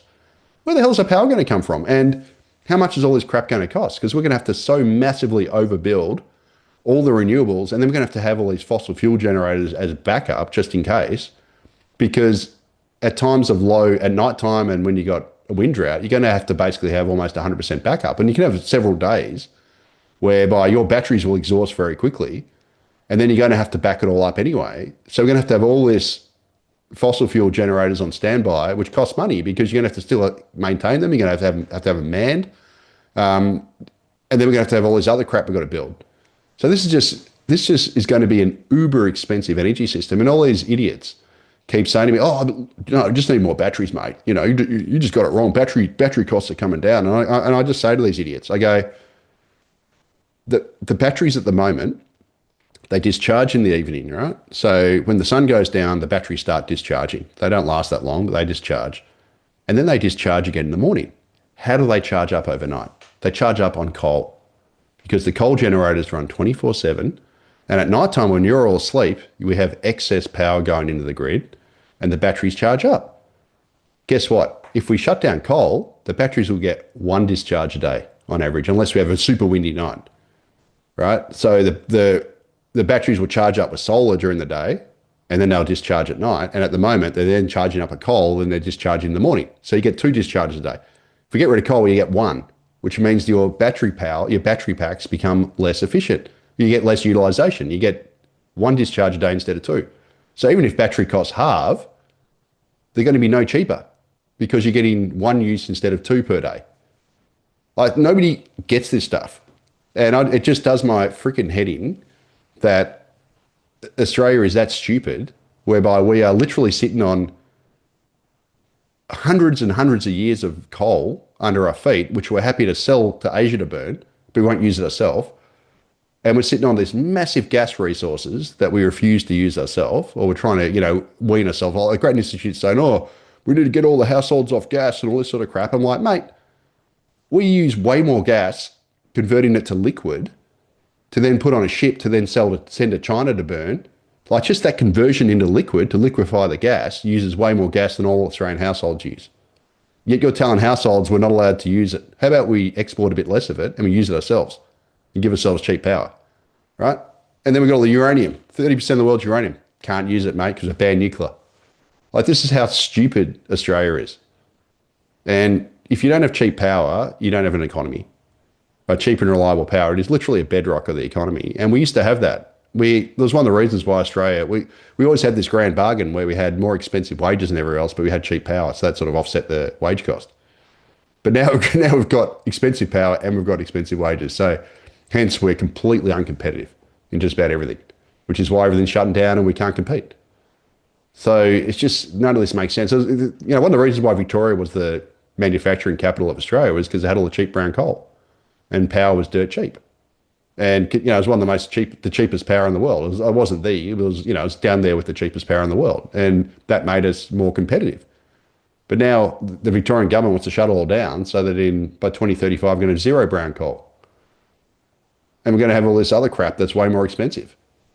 Like, this is just knucklehead economics here. And unfortunately, that's the Australian disease. We're just a knucklehead economy. And mate, if we keep doing this crap for another, several decades, we're going to be the new Argentina. Because that's our future. Argentina, if we keep this BS up. Yeah. Now, we're coming towards the end of the show. In fact, we've run over, but we're just one last question. Sorry, it was a rant. No. It's a very important rant. This is a really important discussion. So in summary, what's your policy to secure our futures? That's clearly, the final point. And thank you for the super chat. Really appreciate it. What do we need to change? Okay, 4 things. So is that 4? Yeah, okay, I'll come up with 4 things just quickly, top of my head. So first of all, much smaller and far more targeted migration system. That's self-evident. A far cheaper and more reliable energy system by simply doubling down on the things that we have. So coal, I'm sorry, all the net zero zealots out there, but again, I'm not going to go into it again, but basically cheap energy, we need to do that. I'd say, obviously, we need fundamental tax reform. So we need to dust off the Henry tax review and basically update it and actually implement it, because this tax system we've got is broken. And we can't keep going on taxing workers to buggery and, I don't even have to go into it, but basically broad-based tax reform along the lines of the Henry tax review, what they did in 2010, update it and then implement it. And finally, we need a significantly smaller and more efficient and more robust public sector, right? So stop, less wasteful and more efficient spending, public spending. If you do those 4 things, we'll solve a lot of the country's problems. Now, I'm sure there's a lot of other stuff, but that's just 4 things that came up at the top of my head. And do those 4 things, and we'll solve a lot of the country's ills. Now, there's probably, I'll go and sleep in it, and next time I talk to you, I'll go, there's actually another 5 things, but 4 big things, those areas: lower, better targeted migration, cheap and reliable energy, broad-based tax reform, a la Henry tax review, smaller, more efficient, and better targeted government spending. Yeah. And the point is, and this is why it's a good place to end here, right? There are things that could be done, and could be done relatively quickly and easily if there was the political will to do it. So this is a question of choices. And for my mind, the problem we've got with the political discourse in Australia at the moment is the discourse is not around these sorts of big policy choices that we should be focusing on. And if we don't, as you say, we're going to end up, Argentina or worse. In the meantime, we're going to have more and more pressure on households because of all the things that are going the way they're going at the moment. But there is a way out. There is an alternative. There are options out there. And what we need to do is to help people to understand that those options, 1, exist, and 2, are feasible. 100%. And look, to a credit, I've seen Pauline Hanson at least push on some. It doesn't explain it properly, and some of it's a bit shallow and needs to be better directed and all that sort of stuff. But she's at least mentioned some of these things. So her broad strokes are obviously lower immigration, which is sensible. Energy kind of aligns with what I've been saying here, as far as I know, and also she wants significantly smaller government, which is clever, and fewer bureaucrats, which is smart. Again, there's a few silly policies in there, like saying income splitting and all that sort of stuff, which just isn't realistic. And she should just be arguing for lower taxes, rather than trying to do an income splitting thing, which is not going to work, and it's too expensive and it's unfair to single people. And there's a whole bunch of reasons why you don't do it. It could actually lower workforce participation and stuff like that. I won't get into the whole things there, but that's one of her policies, and it's actually one of the Nationals' policies. It's like, guys, why don't you just argue to cut marginal tax rates and not do gimmicks like that? There's a few things which don't pass the pub test, but by and large, that's sort of been the key thrust of some of her policies. I think lower immigration, cheaper energy, and smaller government. So if she keeps pushing those areas, I mean, she should get some resonance with it. But it does need to be crafted better. And I think her National Press Club speech last week was just clumsy in some of the areas. And I think if she just fine-tuned some of her delivery on some of it, like instead of saying, instead of saying stuff like we want a multiracial but a monocultural country, well, how about you say we want Australians to have a shared value, right? Like have something like that would be a more sensible way of saying it. Instead of like attacking the trans community, just say we want to end, woke rules and woke policies and stuff that divide us rather than unite us. So stuff like that. There's just a few small tweaks that you could do, which would, I think hit the nail on the head a bit better. Well, Leith, I've really enjoyed this night's conversation. I think the chat did as well. And if people want to find out more about you and where you do and what your business is all about, where do they go? Okay, so go to macrobusiness.com.au. That's where all my written stuff is. And if you want to watch this sort of stuff, just go to the YouTube channel. I'm doing so many interviews now. I can't keep count. So that's just if you type my name in, just Leith van Onslen or Leith Vo, whatever, you'll see it. I'm actually got tomorrow morning, I'm supposed to be debating, I think it's Richard Dennis at the Australia Institute, which should be fun, on immigration on Radio National. So I'll try and put that on YouTube if I can get the audio, tomorrow or something. But yeah, every day there's just interviews. Did one today with a Kiwi guy for half an hour on the housing market, and just every day it's just like, oh, get on there, do an interview, another one. Just I don't even put them all on YouTube because sometimes I've got too many of them. I can't even be bothered. So, and often they're on similar topics, so you don't want to put the same topic up twice with two different, hosts and stuff like that. So, yeah, very busy. Well, busy for the right reasons. You raise some really important questions, and the issues are important for all Australians. So thank you very much for your time today. Links and things below as always, and I'll look forward to getting you back on. Hopefully, in maybe a month or so, give or take, and we'll see how things have tracked since then. So thank you very much, and have a good evening, Leith. I'll take you off and finish the show. Yeah, cheers. See you, everyone. Thanks, Leith. So there you go. I hope you found that interesting and very important issues there. And I did have to silence one chatter who was actually swamping the chat. So apologies for that, but I will do that if worst comes to worst. Anyway, just to say that next week I've got Tony LaCantra coming on, and Tony's going to talk specifically about financial markets and what's happened over the last few months of end of the tax year and those sorts of things. And as you know, Tony has a particular way of talking about a number of very important things, including the pressures on households and those things. So that should be fun. I moved the dogs out because it got too hot in here. So it's 30 degrees. So I don't have dogs. I just have dogs' beds at the moment. So there you go. That's the way it is. But hopefully they'll be back next time. Hopefully it won't be that warm next time. It's now 30 degrees plus in here. So I think it's time to pull the pin. Have a good evening. Have a good week. Check out our recorded shows, and I'll be back next Tuesday at the same time, 8 p.m. Sydney time, for another conversation. Look forward to seeing you then, and thank you very much for spending time with us this evening. This is Martin North from Digital Finance Analytics, signing off. Take care.